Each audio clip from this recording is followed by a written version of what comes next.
What up, what up, what up? Welcome into another edition of Green with Envy. As always, this is your boy Will Weir checking in. How you doing? How you living?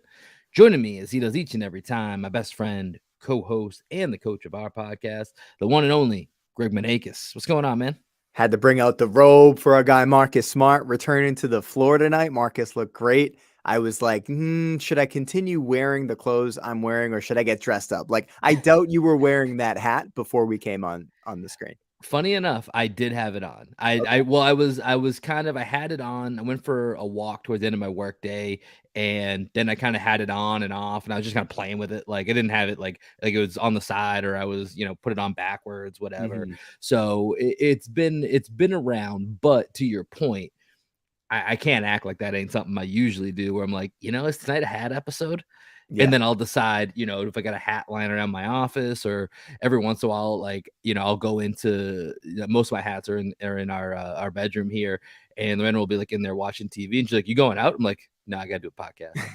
And like it makes it's a big time gut check because it feels ridiculous to go in and get a hat to sit at my desk in a separate room and record a podcast. But sometimes Hey. you need a little bit of comfort. Yeah, man. I mean, we are a audio medium, but we have been putting things on YouTube, right? We have been doing a lot more video content. Shout out to you for the great videos that you've been producing. Shout out to our guy Mark McDonough for the videos that he's been producing as well. By But the way, you I got to think we need look to give good. Mark a title. Mark, I think we need to make Mark the Green with Envy creative director is what I'm proposing as a title for our guy. Does it come with a stipend? TBD. Circle back next quarter and we'll see what we can do. It's an unpaid internship to start. I love it. I love it. But real quick before we get into this game tonight, and it's crazy enough, we're at the All-Star break, so we're well beyond the midway point. Very weird setup that the NBA has between the trade deadline and the actual halfway point of the season. But it's crazy that we're here already. But I want to check in with you, man. How was your Valentine's Day? It was cool. It was cool. I made steak, which I don't really eat a lot of steak these days. So I'm trying to do steak like once every 2 to 3 months. But I did it in the cast iron. I was the one that did all the cooking. So that was my kind of gift to Danielle, is that I would do all the cooking. I didn't have the energy for the cleaning afterwards. So she ended up cleaning up the sink this morning. But I made a steak on the cast iron. So just 4 minutes on each side. It was a prime rib cut. So really, really, really nice. I ended up taking the leftover pieces of fat that Danielle didn't eat, and I Mhm. threw them back on the cast iron and got them really nice and crispy, little like dessert steak for myself, Dessert steak. which was That's great. that's the most Charlie Kelly thing you've ever said in your life. And then I also got a nice chocolate cake from HEB's bakery and threw down some chocolate Yo, cake. their chocolate cake is fire. I do like their It's so chocolate good. cake. Their chocolate cake is very good. I gotta say, last night, so on my side of things, we ordered some sushi. Nice. I went out, got some flowers before one of the funniest scenes of my entire life. So I ordered these flowers probably late last week, but it was a little too late to do the delivery option. Hmm. So I was like, whatever, I'll just go pick it up. And, I don't know why I even tried to be secretive. She clearly knew. And I was like, oh, yeah, I need the car at 10 a.m. because I got to go pick up my new contact lenses. And, later on, she was like, I knew something was weird. Like, why would you need to go pick up contact lenses at a very specific time? You should just be Yeah. able to go whenever. But the flowers had a pickup time. So I don't know. I tried to keep a little element of surprise and effort into this. But so I did order in advance, but I showed up to the florist. And honestly, straight out of a TV show, just an army of guys getting last minute flowers. There's a handful that were like in the parking lot, like me, waiting for flowers to be dropped off to your car. Mhm. Inside, 'cause I stepped inside to let them know I was there. It is just all dudes in hood, like every type of dude you could think of was there. I There's a love it. tech bro in a suit. There's guys in hoodies. There's guys in athletic wear wearing slides. It's every single type of dude that you could think of, all in the same day, all of us gathering in one place to go get these flowers for Valentine's Day. How Valentine's Day keeps doing it, being the sham of a holiday it is, I don't know. But it keeps winning year after year, taking down dudes every year for their money. Yeah, I don't buy flowers on Valentine's Day. I think that's overrated. I save my flowers for random occasions. flowers on a Thursday, just because. Like, I Yeah. like that versus Valentine's Day flowers. A little overdone, but shout out to you for making the effort. You know, I made my effort. Appreciate you slamming my effort, but yes. One thing that was actually kind of funny. So we had watched the new episode of Last of Us on Monday night, and Danielle got super freaking sad. Like, she was like, it affected her on like a very visceral level. I was like concerned for her. It's a sad episode. Yeah. She cries at like everything. Mhm. Like all the dog commercials during the Super Bowl. She was like we were at someone's house and she was sobbing at the at the dog commercials during the Super Bowl, because one of the dog commercials actually looked like my two dogs. But yesterday, after Last of Us, I'm like, listen, we can't be sad on Valentine's Day. Like, we can't watch anything. She'd watch a lot of Grey's Anatomy, which is like, you know, it's always super emotional stuff. I was like, let's watch something fun. And she's like, oh, what do you have in mind? And I was like, well, the Celtics are playing the Bucks, and I know how much you like Giannis. So And she that was like, was well done. You can watch the Celtics. You made me dinner. So that was part 2, was I was going to sacrifice the Celtics game, and, especially especially when I saw it was the hospital season versus Yeah. a full strength Bucks team. I was like, "Oh, this is probably a good game to just like, hey, let's focus on, having a nice meal." We popped a bottle of champagne, like it was a really nice night. And then I think either right before dinner or after dinner, my girlfriend Lorena checked her Instagram and she saw either your story or Danielle's story. And she was like, "Well, it looks like they're watching the Celtics." I was like, "Yeah, see, it's all right. We don't need to." And I checked the score at halftime, and I was like, "Well, now that we've kind of done everything, Yeah. and I was like, "You got to put it on. You got to put Yeah. it on." The game was awesome last night, so we'll hit that here in just a second because I do think that game was interesting enough that we're going to go back to that. But For sure. as we always do, let's start with the Celtics morning box score. Cue it up, Greg. Celtics take down the Pistons 127-109. For the Pistons, Bojan Bogdanovic, 28 points and 5 rebounds. Beef Stew, 14 points, 4 3-pointers. That was fun to see out of Beef Stew, all 4 coming in the second half. Jaden Ivey also chipped in with 17 points.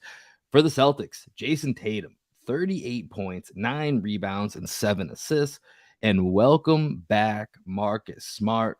9 points, 7 rebounds, 6 assists, 6 steals on the night. Hell of a night to return for Marcus Smart after missing double-digit games. Malcolm Brogdon, 25 points, 6 assists. And for the Celtics, they win the battle from the three-point line, 21-11, while shooting 46.7% on the night. Greg, this was a very fun game to head into the All-Star break.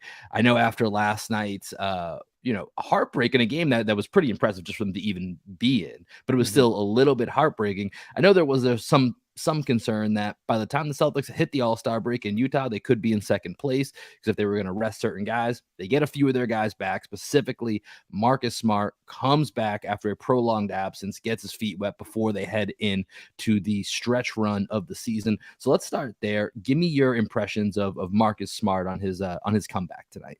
Well, he looked fresh and he looked excited to play basketball, which is always a good thing to see because the season is such a slog. 82 games is a very long season. And there are some games where you can clearly tell the guys just like are doing their job. They're not really like loving the fact that they're playing basketball. Marcus looked like he was loving playing basketball tonight and he looked refreshed. His legs looked bouncy. As you see on the screen right here, that great steal, the last of his 6 steals on Bogdanovic there. And I love the energy that Marcus was bringing, at the expense of some Peyton Pritchard minutes, at the expense of some Derek White minutes. But I thought having Marcus back on the court tonight was obviously huge, a great lift for the team heading into the break. And for the Celtics to be championship contenders, Marcus Smart has to be the Defensive Player of the Year candidate. Reigning Defensive Player of the Year that he is. And tonight we saw that Marcus can still turn it up a notch when he needs to. Yeah, I mean, I think to your point, Derek White, he needed a break. My guy's playing with a hole in his eardrum. That was a weird situation coming out of the Milwaukee game, right? That he stayed back to go see an ear specialist, and he didn't even arrive in Boston until today. I know the team got in pretty late, but sticking with Marcus Smart here, and we'll talk about Eastern Conference Player of the Week, Derek White, a little bit more here in a minute. But just seeing Marcus Smart back out there was a reminder, like you said, this guy's the defensive player of the year, right? And the plays that he was making tonight, the reads, the anticipation. I mean, it's pretty rare you get 6 steals in a game. I think Randy was talking about throughout the broadcast. Celtics average about 5-6 steals as a team. Mm-hmm. And so Marcus Smart being back out there with that enthusiasm, it was really nice. And you could see the whole team was playing with it. Of course, you're playing the team with the worst record in the Eastern Conference. So I don't want to make too much of that. They were having a good time out there, and it was definitely needed after last night was such a tough defeat in an unexpected way, but still a tough defeat when you come down the stretch against a team that's going to be your rival. And so having Marcus Smart out there was an extremely big lift for these guys. And then you get guys like Jayson Tatum. Jayson Tatum goes 15 of 24 from the field tonight, as you can see on your screen here if you're watching us on YouTube. 6 of 10 from the 3-point line. And something that I thought was pretty crazy, that third quarter tonight where he was going nuts, scores 24 points. That's his highest scoring quarter in his entire career. And also the Boston Celtics as a franchise, their highest scoring third quarter of all time. Shout out to Taylor. Shout out to Taylor Snow, who was dropping knowledge tonight on the Twitter handle there for the Celtics. But very impressive night from Jayson Tatum after missing the Bucks game. Felt good to see him get that rhythm, especially from the 3-point line where you could tell he was just feeling it. Another guy that looked very bouncy, the 3-pointer. You would imagine once it was announced that he was going to be in the 3-point contest, he was like, all right, need to go in the lab a little bit, need to make sure that the shot's feeling good going into the 3-point contest this weekend. So I think that work that I'm sure he's putting in to get ready for that 3-point contest looked like it paid off tonight. In the third quarter, he could not miss. I think he only missed 1 shot, maybe 2 in that third quarter. And I think it was that fast break layup attempt that he probably got fouled on. But he was just absolutely on fire. One thing I really like about Jayson Tatum is when he wears black shoes. I don't know. What this is like, was it 2 years ago you had the Marcus Morris black shoe theory? Yeah, the Marcus Morris black shoe theory was great. But Jayson Tatum, I don't know what it is about black shoes. It's like, to me, it almost makes it look like he's more sturdy for some reason. Like, I think black shoes just like have a sense of like power on the court, and it just, for whatever reason, I'm probably the only person that feels this way about black shoes. But I think Jayson Tatum like looks stronger in black shoes. But I think tonight his performance, you could tell that he felt bad about missing the game last night. He had to be there for his guys. They put in so much effort in that game in Milwaukee just to come up just short. And he had to be the MVP that he is tonight to really, carry the Celtics in the third quarter when nobody else was really doing anything. And I think the Pistons scored 38 or 40 points in that third quarter. Yeah, that was the quarter where it started teetering a bit, where it was, we really gonna have to go through this again. I don't want to say blow it leaks. A lot of times the Celtics hang on and still may obviously end up with a victory. That's why they're the number 1 team in the NBA. But they make it a lot harder on themselves than it really needs to be. And with a team like the Pistons, usually you can stave that off. But when you get deep in the playoffs, it could become a problem. And so it kind of felt like that pattern repeating again because Tatum, was really the only one that had it going in the third. But then by the fourth, the Celtics turned it around. Were able to create some distance. Malcolm Brogdon had another big game tonight. Another quick stat on him. Another one from our guy Taylor Snow here. Brogdon became the 7th player in team history with 25 plus points off the bench in consecutive games. Wow. So yeah, another great stat from our guy Taylor Snow. Shout out to him. But Brogdon, back-to-back good games. I know last night was a little bit of a weird mix, even though he had the numbers, is a little bit.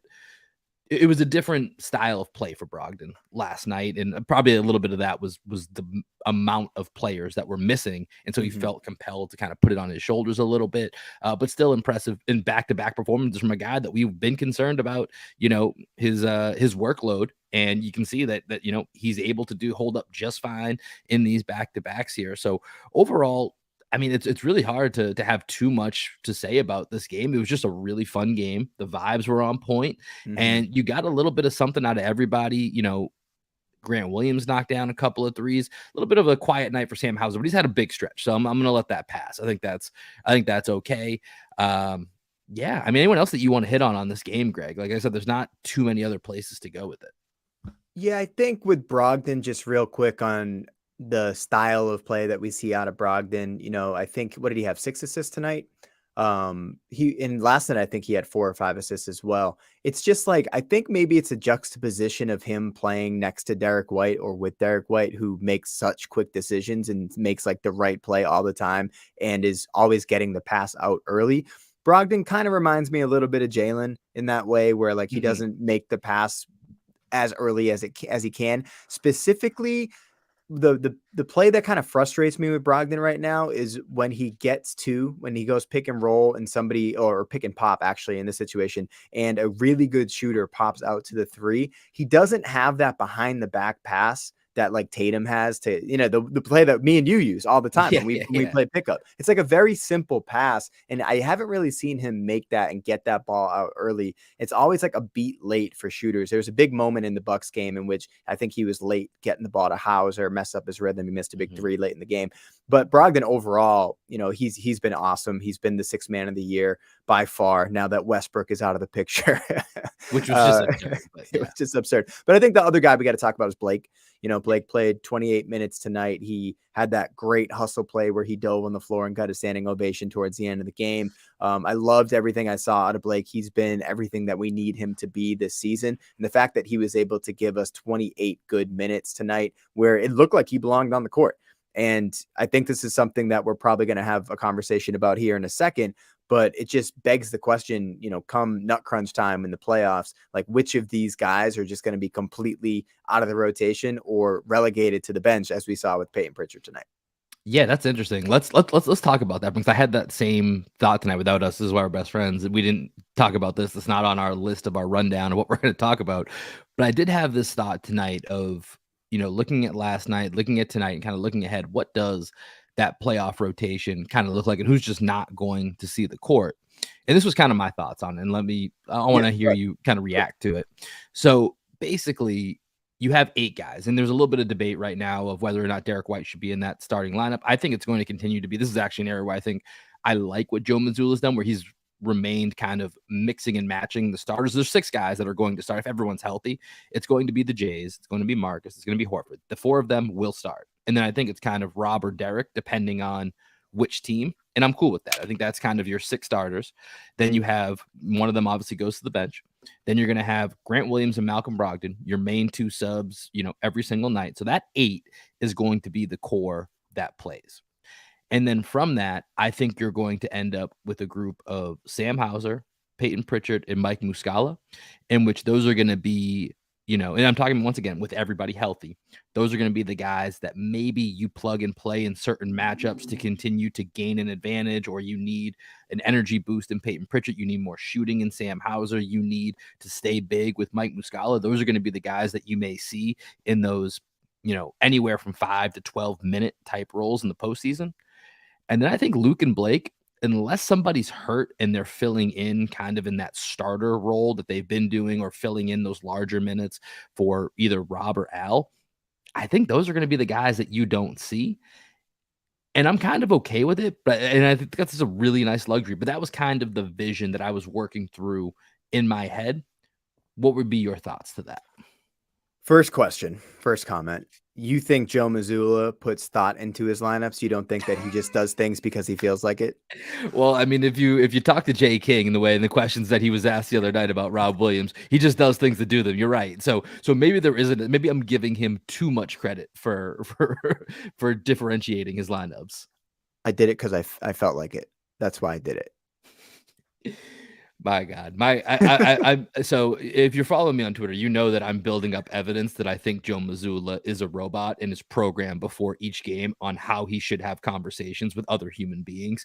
And when he gets thrown off, he just turns into one-word answers that are barely make sense. But I don't know if Joe thinks he's being funny all the time with the deadpan, and like he actually just finds it humorous. I mean, it's like he's doing an imitation of, maybe he's like, oh, I've seen Popovich. This is what Popovich is like. You're not really doing Popovich, man. Yeah. Like it's a comedian that's trying to do an imitation. It's like, you're not really doing it, man. That's not really a British accent. Yeah, well, I mean, AI is getting to the point where maybe like we can actually have AI just generate all of Joe Mazzulla's post-game comments. But with your question about the rotation, I think it's pretty clear that last year's starting 5 probably come playoff time is going to be our starting 5, just because we want that to defensive start to every game, and we play better with two bigs, with this iteration of the Celtics. And then you got Derek White, Malcolm Brogdon, who I think will be getting 20 minutes a night regardless of the matchup. And then Grant, I think, is probably swinging between 10 and 20 minutes based on matchup, based on the need to guard a guy like Giannis. And then after that, Sam Hauser's probably the next guy that I would actually slot in for minutes just because he's such a weapon when his shot is going. And as you know, I think he's a much better defender than he gets credit for. And then the 10th guy, I think, is Muscala. And then that's where the line is drawn. There are 10 guys that are going to get minutes. Unfortunately, that means no Luke. That means no Peyton Pritchard. And that means no Blake Griffin, right? And I just think that's the way it's going to be. And I think even in games down the stretch, like in the last 30 games or however many games are left in the season, I think we're going to see that rotation shrink to probably 8 or 9 guys, but I don't think it should. I think it should remain 10 guys because you never know when you're going to need one of these guys. And, I'm a big believer in keeping guys ready and giving them rhythm. So that I would prefer that Joe plays more guys. I think Peyton, like not playing Peyton Pritchard tonight, I don't know if Peyton's in the doghouse or something, but he should have played tonight. It's kind of ridiculous he didn't play. Yeah, it's really interesting to see that he didn't get any type of run tonight. I know obviously with Marcus back, you now have the full complement of Marcus Smart, Malcolm Brogdon, and Derek White. And you look at their kind of minutes right here. Derek White was just under 27. Marcus was right over 29. And then I think, let's see, where's Brogdon? Brogdon was just under 29.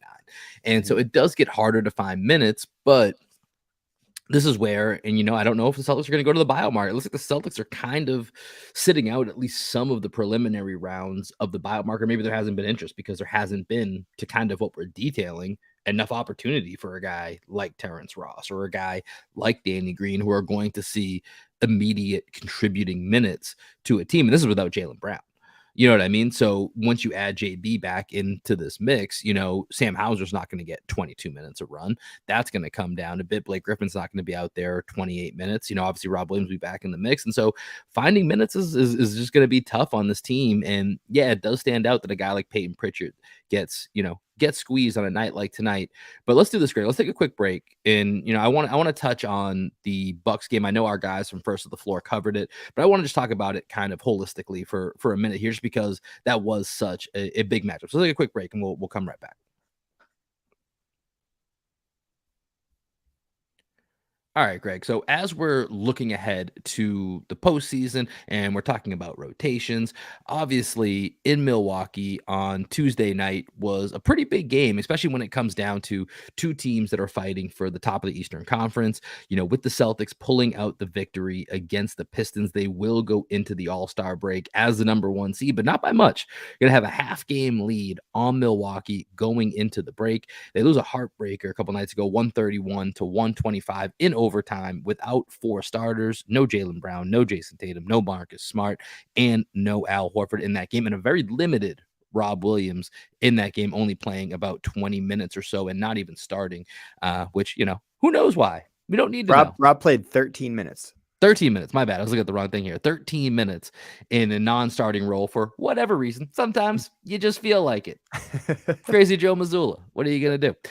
But, I do think that this game, I left this game feeling very, very confident. And once again, this might be the Doc Rivers approach that we've talked about before, where the better team comes in and they see that the opposing team does not have their best players and the team kind of lets their guard down a bit. And very well, that could have happened. But you know what? The Bucks played pretty damn hard in this game. It wasn't like the Bucks came in and were like, "Oh, we're just not feeling it tonight." No, they were into it. Giannis was into it. Jrue Holiday really saved this game for the Bucks with his defensive play. I mean, at the end of the game, you really saw when you needed the Jays, when Jrue Holiday was just stonewalling. As great as Derek White has been, he was stonewalling Derek White, and Jrue Holiday just made the plays that need to be made. But with that game, Greg, do you think a full-strength Bucks against a second unit Celtics, the hospital C's, as Twitter likes to call them, did that game, despite the loss, does that mean something, or does it mean nothing because it wasn't the full teams that we would really see in the postseason going up against one another? Yeah, it doesn't mean anything. I think like when there's a natural letdown when you're going up against a Celtics team that doesn't have 4 of their 5 starters, right? And I think also the lineup that the Celtics were putting out there, you have no way to prepare for that. So like the Bucks probably have a game plan against a normal Celtics team, but against this team in which you don't know where it's coming from, the ball's moving around. Celtics had 28 assists in that game, especially in the first 3 quarters. They were really moving, great movement, a lot of split actions, just like a lot of just movement off of screens, a lot of great cuts. Muscala, he's new Moose. to the team, so I'm sure they didn't have necessarily a great scouting report on what he was going to do last night, playing for a career high 44 minutes where he took 16 shots. Like you don't expect that out of Mike Muscala. And then Derek White, I mean, he's been on a heater, so it took them a while to realize like, hey, we should probably just have Drew Holiday on him Yeah. versus like, they had Joe Ingles on him a bunch of times. And, part of that was us forcing switches. But I think if there's one takeaway from that game, it's that it's just something that I've felt regardless of who's on the court. I think the Celtics have designed their roster to guard Giannis Antetokounmpo in the playoffs.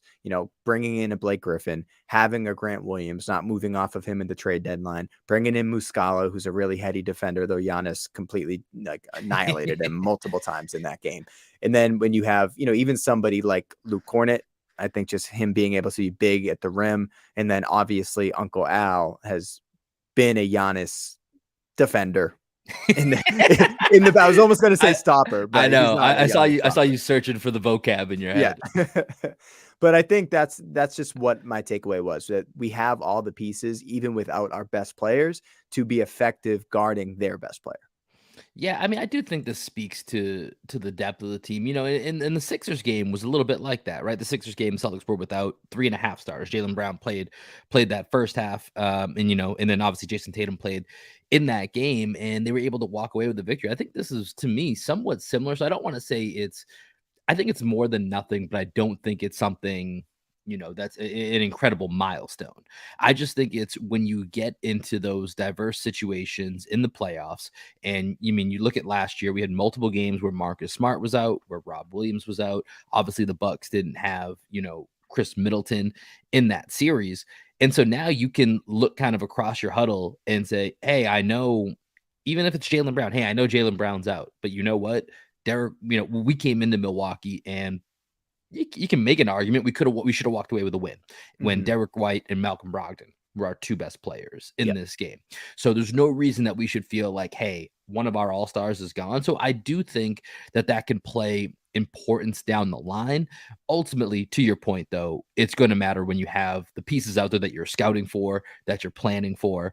And like you said, to your point, when we play Giannis, the Celtics have so many bodies that they can throw It's a at him. war of attrition against Giannis. 100% because last night it feels like the Celtics had a great game plan and that he struggled. Well, let me just read to you. This is what struggling for Giannis sounds like: 36 points, 13 rebounds, 9 assists, and 2 blocks. That's a night in which it felt like the Celtics game planned well, executed well, and had success. Once again, 36 points, 13 rebounds, 9 assists, and 2 blocks. I know, and he was 11 of 19 from the free throw line. So of course you got to send him to the free throw line and just hope Mm-hmm. that he hurts himself by missing some of the free throws. But he made him in the clutch, and Yep. that's the Giannis gene right there. That he's never going to back down. He could have been 2 for 11. He's still going to drive to the hole. He's not going Yep. to turn into He's Ben relentless. Simmons. Exactly. And so that's the part of where the Celtics, the depth that showed up is now you add in, like you said, Al Horford, one of the best Giannis defenders, even Tatum, who you can throw for, if you get in the switch, you're not going to be, you're not going to be in tremendous amounts of trouble when you just have, a guy like Tatum. And so I think long term, this bodes well. How do you feel right now? If this, I think the East is running through the Celtics and the Bucks, whether they meet Mm-hmm. in the second round, third, or in the conference finals. I think that's ultimately what will decide who comes out of the East as a matchup between these two. How do you Yep. feel right now, as of this moment, about this matchup? I think we're the better team. I got to see them with Crowder to see how that affects their end of game lineups. Grayson Allen was actually pretty good in the game last Yeah. night, but Connaughton didn't really do as much as I thought. As I expect from him. Chris Middleton was okay. If Chris Middleton He had a is little stretch where it felt like he was trying to take over a little bit, and then I know he's still on a minutes restriction, so he just sat out the overtime. Yeah, so I mean, I think we're the better team. I think what used to scare me about the Bucks is I felt like Middleton could go to a level and at least play like Tatum and Brown to a stalemate at the wing position. And I feel like those guys have kind of leveled up to the point where I think both of them are now better players than Chris Middleton, which gives us a big advantage, in my opinion. I think in the past, you could have made an argument that Middleton still had a leg up on Jalen. Even some nights you could have a leg up on Tatum, but I don't think that's the case anymore. So with them, I mean, I got to see it. Like I said, with Crowder, I think we're the better team, but I could see them giving us some issues. And if Drew Holiday plays like that, he's going to be tough to beat because I'm a big Drew Holiday guy. He was but special last night. Yeah, but we have the horses to guard a Drew Holiday. We have Brogdon, we have White, we have Smart. Like if there's any guard trio in the league to match up with Drew Holiday, we have that guard trio. Yeah, but another big note is no Bobby Portis last night as well. True. He's been really good. True. Bobby Portis is really good for them. And so that's I think this is I want this matchup. I want this matchup to happen because I just as an NBA fan, it's gonna be a fun matchup. Like I don't ever want to see the Heat again. I'm done with the Heat. I'm done with seeing the Heat. I don't really want to see the Raptors. The Sixers would be fun because I think just beating Philly is a good time. Yeah, I'm saying we're gonna beat Philly. We'll beat Philly. But I think with the Bucks, and then when you add in, Jay Crowder and Bobby Portis back to this mix, Joe Ingles is now in the mix. They have, their depth on the wing, like you said, to the point of we're built to kind of stop Giannis. They're kind of built for, you guys have two good wings. We're never going to not have two solid wings plus Giannis to be able to throw out or Brook Lopez on that back line of defense to go along with Drew Holiday, Chris Middleton. And I know Ingles isn't necessarily the best defender, but you got to guard him on the other side. That's going to take energy and effort. For sure. He's going to be able to ball handle. That's something they didn't have, last year when Middleton went down. They didn't really have another ball handler to run a pick and roll outside of Drew Holiday. Put too much on his shoulders. Then you get Jay Crowder, who's, going to guard up, going to be able to guard the wings. And so they kind of, emulated the Celtics, but in reverse, but preparing for a Celtics series. The Celtics preparing for the Bucks preparing for the Celtics, and it just feels like we're on a collision course towards a Bucks Celtics. I guess this would be part 3, part 4. I mean, we've met them several times in the playoffs at this point. 2-1 Celtics in that favor, being 3 out of the last 5 years. Yeah, 2-1 Celtics. The only year the Celtics lost was that weird Kyrie year. But right now, as we head into the break, Celtics 41-17. Bucks 40-17, half game lead for the Celtics. Not sure if the Bucks are playing tonight as we're recording. They play tomorrow. Okay, they play tomorrow. So we'll see if we end up tied for that lead going into the All-Star break. But yeah, I think the East comes through Boston and Milwaukee. I just don't see it ending any other way unless there's some, horrible injury turns that happen. For sure. Yeah, I agree with you completely. All right, with that, let's wrap up this podcast here by just taking a quick look ahead to the All-Star game. Something I was actually curious to know. I meant to look this up beforehand, and I hadn't seen it yet. Have we gotten an update about Jaylen Brown for Sunday in the All-Star game? Has there been? Yeah, there's a chance he's going to play. They haven't said he's not going to play. They haven't said he is going to play. So in that, they haven't ruled him out. I feel like that is an update, so to speak, right? But it felt a little, I know he's being fitted for his mask, but it feels a little weird that maybe the first game we'll see Jaylen Brown in a mask could be the All-Star game Sunday in Utah, but there has been, no replacement announced at this point. So as of right now, both Jaylen Brown and Jayson Tatum getting caught up in the Jays here, lost in the sauce. Jayson Brown's an offensive lineman somewhere in the NBA. I mean, in the NFL. Yeah, see, we're getting this is the All-Star break for us too. We got to get the hell out of here. We're mixing up names here left and right. Both of them will be playing on Sunday, and Joe Mazzulla, of course, will be the head coach. Hopefully, they don't put a microphone in his face and ask him to speak. I'm not sure he has that programming update to this point.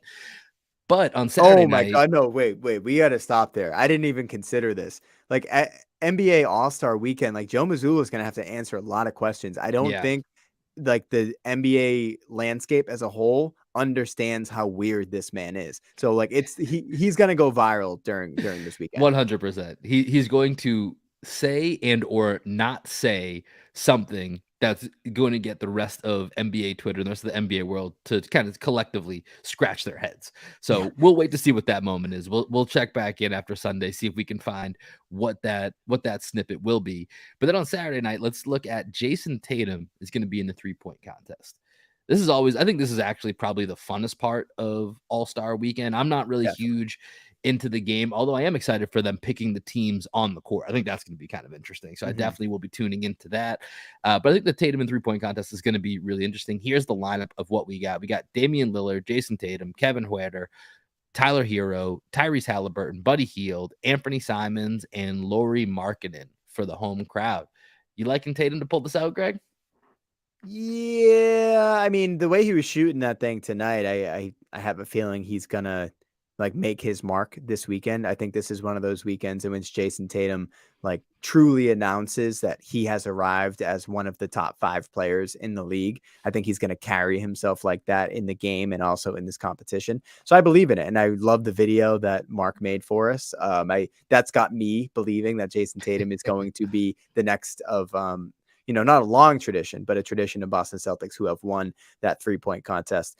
Yeah, man, that's kind of how I'm feeling. I think Tatum's going to have a great weekend. I hope Jalen doesn't play, but if he just wants to get out there for a few minutes because, it's only a second All-Star game, I don't knock him for that. Yeah, I mean, I'm probably going to cringe a little bit anytime that if there is anything that, could happen, but they barely play in the All-Star game. So I'm not going to worry too much about it. But with the 3-point contest, Larry Bird, Jayson Tatum, maybe. Shout out to Gus Johnson. We'll see what that looks like. Larry Bird won so I was looking this up the other day. Larry Bird won 3 straight 3-point contests, and they were the first 3-point contests ever. Was all dominated by Larry Bird. He's one of 2 3-time winners, along with Craig Hodges of the Bulls. Jayson Tatum, I think this is his second 3-point contest, competed a couple years ago. Did make it to the second round. Didn't end up ultimately winning. But I think if I look at this field right now, I'm trying to think of the way some of these guys shoot. I feel like Dame Lillard is kind of built for, hey, everyone's forgetting about me, and he's crushing it right now. I think he's averaging 38 points per game over his last 10 or 11 games. Yep. And, he's kind of just in Portland where, they're hanging around the play-in but not making that much noise. I feel like this could be, I would love to see a Dame Lillard, Jayson Tatum showdown in the 3-point contest.